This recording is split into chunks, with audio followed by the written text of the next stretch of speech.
আসসালামু আলাইকুম ওয়া রাহমাতুল্লাহি ওয়া বারাকাতুহু। সুপ্রিয় দর্শক, আমি আবার একটা ভিডিও নিয়ে আসলাম। সেটা হলো আমাদের দৈনন্দিন ৬টি সুন্নতের বিষয় নিয়ে আমি আলোচনা করব।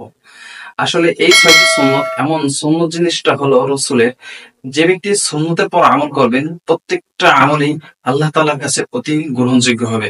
আর যে ব্যক্তি সুন্নতের পর আমল করবে, কোন ব্যক্তি যদি দিলের ভিতরে এতটুকু ফিকির করে যে আমার নবী এই সুন্নতটা পালন করছিলেন, আমি এইভাবে পালন করব, আল্লাহ তাআলা ওইসব ব্যক্তিকে ভালোবাসেন এবং ওইসব ব্যক্তিকে আল্লাহ তাআলা ঘোষণার কথা বলেছেন, ওইসব ব্যক্তিকে আল্লাহ তাআলা ঘোষণা মাফ করে দেবেন।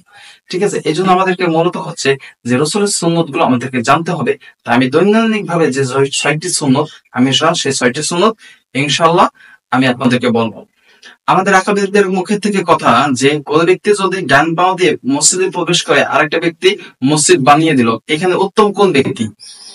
এখানে উত্তম হচ্ছে ওই ব্যক্তি যে ব্যক্তি ডান পাও দিয়ে মসজিদে প্রবেশ করলো। কারণ হচ্ছে এটা রসুলের সুন্নত। একটা জিনিস ভাবেন, যে কোন ব্যক্তি যদি দিলের ভিতরে এতটুকু খেয়াল করে যে আমার রসুলের সুন্নত এটা, আমি এইভাবে আমল করতেছি, তার জন্য তাহলে হিসেব করেন যে মসজিদ বানানোর থেকেও বেশি দামি হয়ে গেল রসুলের সুন্নত যে ব্যক্তি ধরলো। এটা হচ্ছে আমাদের আকাবিদের কথা, তিনি এভাবে বলছেন। তা আমি আপনাদের এটাও নকল করে বললাম। এই জন্য আমাদেরকে প্রত্যেকটা বিষয়ে রসুলের সুন্নতকে ফলো করে আমাদের জীবনকে গড়তে হবে। আমরা যদি রসুলের সুন্নত গুলো জীবন করতে পারি, আল্লাহ তাআলাও খুশি হবেন এবং আমাদের রসুলও খুশি হয়ে যাবেন। আর আমাদের আল্লাহ তাআলাকে পেতে চাইলে আমাদের রসুলের সুন্নত অনুযায়ী স্মরণ করতে হবে, রসুলের সুন্নত অনুযায়ী আমল করলে আমরা আল্লাহ তাআলাকে পেয়ে যাব। তাই চলুন আমরা মূল ভিডিওতে চলে যাই। আমাদের দৈনন্দিন ভাবে যে ৬টি সুন্নত, সেটা কি কি? প্রথমত হলো যে আমরা সবাই ঘুমাইতে যাই, ঘুম থেকে উঠি, বাথরুমে যাই, বাথরুম থেকে বের হই, গোসল করি, আর এটা হচ্ছে মেসওয়াক করা। দেখেন, যখন আমরা ঘুম থেকে উঠি, আমরা তো অনেক মানুষই মেসওয়াক করি না। প্রথমে তো আসি আমরা ঘুমাইতে যাই। যখন আমরা ঘুমাইতে যাব, তখন আমাদের কি করতে হবে? উত্তম রূপে অজুটা করে আমরা ঘুমাইতে যাব। রাসূল সাল্লাল্লাহু আলাইহি ওয়াসাল্লাম বলেন, কোন ব্যক্তি যদি উত্তম রূপে অজু করিয়া ঘুমাতে যায়, ওই রাতে যদি ওই ব্যক্তি মারা যায়, সে শহীদের মর্যাদা পাবে এবং সারা রাত তাকে নফল নামাজের সওয়াব তার আমল নামায়ও যাবে। তাহলে বোঝেন, উত্তম রূপে অজুটা করে যদি আপনি ঘুমান, তাহলে আপনার মর্তবা কত। আর ঘুমানোর আগে এতটুকু খেয়াল করবেন, ডান কাতে ঘুমাবেন এবং ঘুমানোর আগে যে দোয়াটা আছে, আল্লাহুম্মা বিসমিকা আমুতু ওয়া আহইয়া, এই দোয়াটা পড়বেন। এই দোয়াটা পর যখন আমরা ঘুম থেকে ওঠার পর ঘুমটাকে থেকে ওঠার পরে আমরা এই দোয়া পড়বো, আলহামদুলিল্লাহিল্লাযী আহইয়ানা বা'দা মা আমাতানা ওয়া ইলাইহিন নুশুর। রাসূল সাল্লাল্লাহু আলাইহি ওয়াসাল্লাম তার এই হাতে দ্বারা এভাবে কি করতেন? ঘুমকে তাড়িয়ে দিতেন। তিনি চোখটাকে এভাবে মলিন করতেন, আমরা এভাবে করে নেব। তারপর আমরা কি করব? আমরা সবাই ওয়াশরুমে যাই। কিন্তু একটা জিনিস খেয়াল করবেন, আমরা এই ওয়াশরুমে যাওয়ার সময় ব্রাশটাকে ব্যবহার করতে করতে যাই। যে কোনো একটা নৈমিত্তিক ভাবে, না আসলে আমি এই ভুল কাজটা করবো না, আমরা মেসওয়াকটা ব্যবহার করব।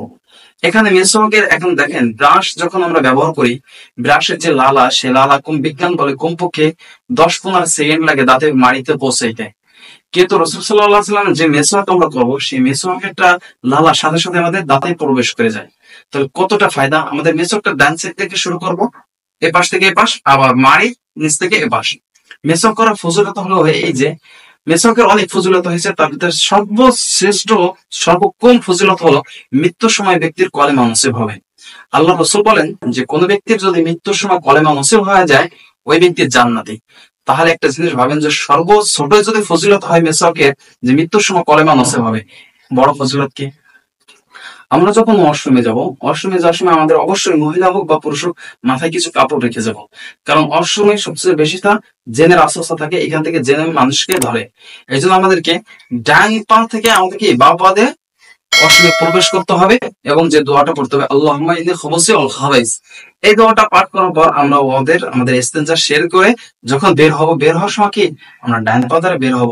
বের হওয়ার সময় এই দোয়াটাই পড়বো, আলহামদুলিল্লাহিল্লাযী আযহাবা আন্নিল আযা ওয়া আফানি। এই দোয়াটা পড়ে আমরা বের হব। বের হওয়ার পর এটা আমাদের ইস্তেনজার সময় শেষ হয়ে গেল।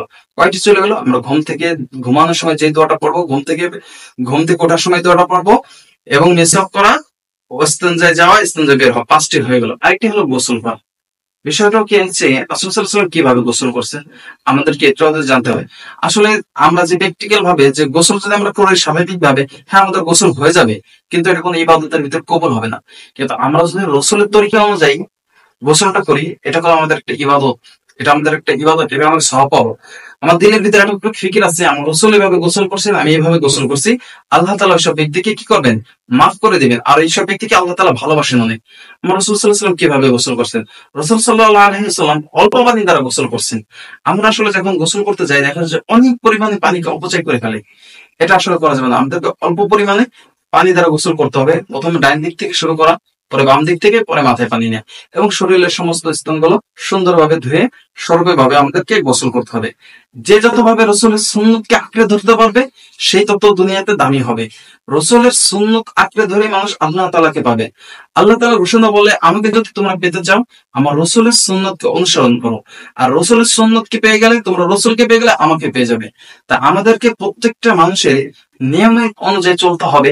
যে রসুলের সুন্নত, আমি যে দৈনন্দিন যে 6টি সুন্নত বললাম, ইনশাআল্লাহ এই 6টি সুন্নত অনুযায়ী আপনি জীবনকে গড়ান, আল্লাহ তাআলা চাইলে এর উসিলায় আল্লাহ তাআলা আপনাকে মাফ করে দিতে পারেন।